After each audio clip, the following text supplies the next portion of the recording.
Hey guys, Kayla here, back to talk more about startup project management. Today's topic is stand up. And I could just say, stand up is a time when we all get together and we answer the question, what did you do yesterday? What will you do today? And are there any blockers? And I could say that's it. That's what stand up is. And technically, that's what stand up is, right? But I don't want you to have just a normal, regular stand up. I want you to have an amazing stand up. So I'm going to give you a few pointers about how to do that. I was first introduced to the idea of stand up many years ago when I was doing contract work for hotels, and I worked in downtown Denver at the time, and I was doing some work at this very iconic, well-known hotel in downtown Denver, known for its amazing leadership. The general manager there was very respected and well-known, and I recall that he did a daily stand-up, and I thought that was so cool that this man who was very busy and pulled in a lot of different directions had time every day. He made time every day to get his team together for a quick meeting to really, listen to each of them and have his full attention. So that really stuck in my mind, and this was before I was in software and all of that. So fast forward a few years, and I'm working in software. The company that I was with decided to adopt some more agile practices, and we started doing Scrum things, and we started to have stand up. So I was a part of stand up as an attendee in that environment, and then since that time, I have led stand up, and I've even started stand ups at places that I've been who haven't had stand ups before. I've started stand ups because I believe that there is a real value in doing this.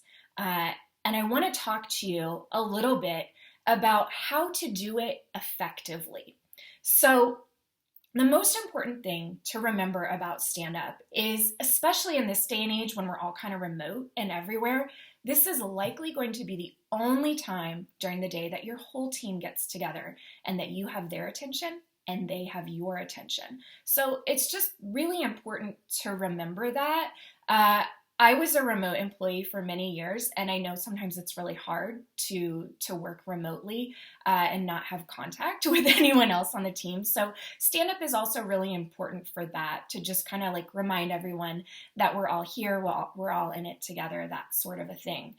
So the first thing that I like to do on my stand-ups is say hello and acknowledge people, right? To me, there's nothing more painful than being on that meeting where everybody's kind of like dinging in, and maybe you have like a few minutes before everyone joins and no one says anything. No one's saying hello, no one's welcoming you. This is an important meeting. It's an important meeting because you're learning about what other people are doing and where they might be stuck, but it's also important because you want to foster team, and you want to foster creativity and communication. And in order to do that, people really need to feel safe. So that's why it's so important that you, as the project manager leading stand up, really set the tone for this meeting. So say hello, welcome people. Yes, stand up is meant to be a quick meeting or gathering, but that doesn't mean you can't say hello. So just remember that's super important, not just to be polite, but because you do want to foster that team sort of environment. Okay, next thing. You do have everyone answer 3 questions. That is what stand-up is. We get everyone together every morning for a quick meeting. If we're in person, we are supposed to stand up to kind of like keep the meeting going, because if we sit down, then the meeting might go longer. Depending on how many people you have present, it could be anywhere from 10 to 20 minutes. When I had a team of about 20, we were running at like 15 or 20 minutes. With a team of more like 5, you can get it done pretty quickly in 5 minutes, 5 to 8 minutes. So you want to keep it short. Everyone should answer the question, what did you do yesterday? They should also answer, what will you do today? And are there any blockers?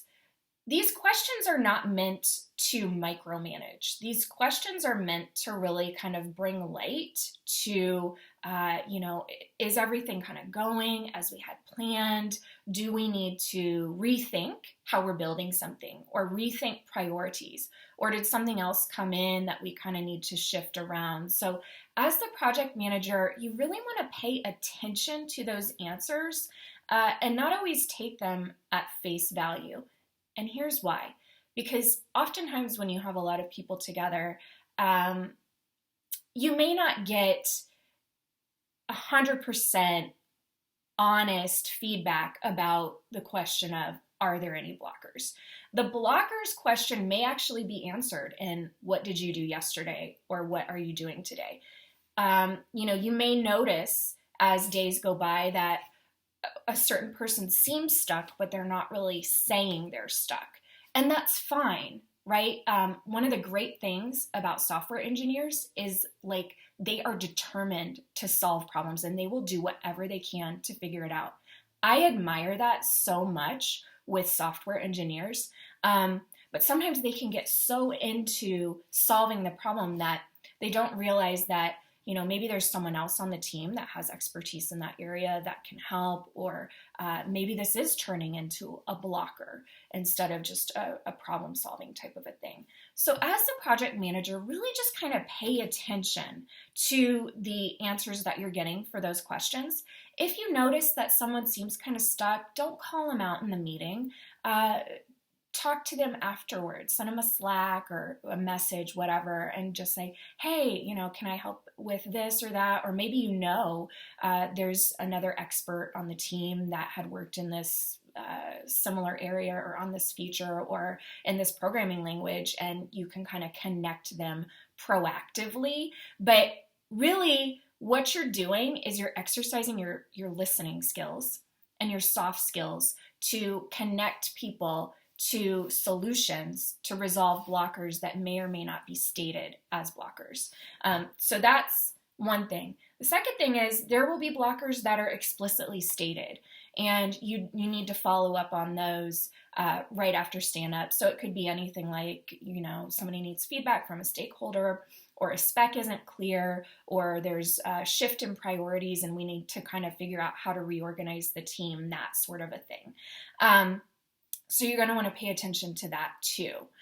If you can do all of those things, if you can be engaging and welcome your people and help them feel safe and really listen and pay attention and kind of read between the lines on the responses, and then also very, very actively resolve blockers that are stated, then your stand-ups are going to provide so much more value than if you just kind of go through the motions. So remember those things as you're doing stand-up, and I think you will find that you will just start to have these amazing stand-ups, and you will see so much value in doing this, and you'll want to have stand-ups wherever you go.